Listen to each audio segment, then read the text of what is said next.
Hi guys, I'm PJ Victorino, one of the aspiring applicants of Anicon's 3+3 program.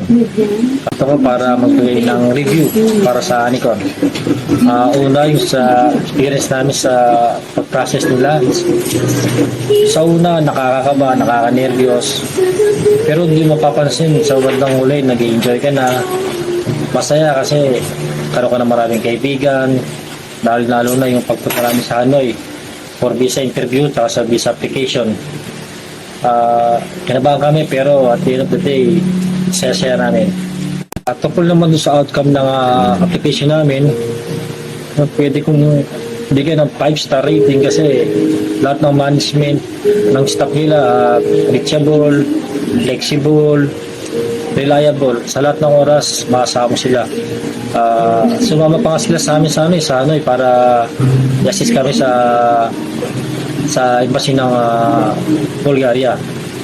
Kaya magandang Anicon, magandang kalalabasan ng application nyo.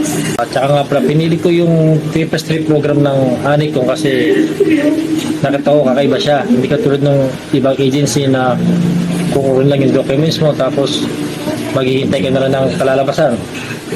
Dito sa kanila, hindi ka lang basta-basta nag-a-apply kasi kailangan mo nang mag-aral. Kailangan mong aralin yung trabaho na gusto mong pasukan.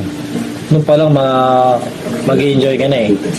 Kaya sa kabuuan, looking forward kaming lahat na ito na yung start ng better life namin, new career, sa pagbuo ng pangarap namin. So, sa lahat ng mga gustong maghanap ng trabaho sa ibang bansa, lalo na sa Europe, subukan yung pasyalan ng Anicon. Bisitahin yung site nila sa Facebook, Anicon Travel Consultancy. Makatay lahat doon. Meron silang, may mga bago sila ngayon, Croatia, Italy, Spain. Kung interesado kayo magtrabaho at mag-aral, kung ano gusto yung pagtrabahuan, Anicon ang puntahan nyo. The best. Sergelo number 1.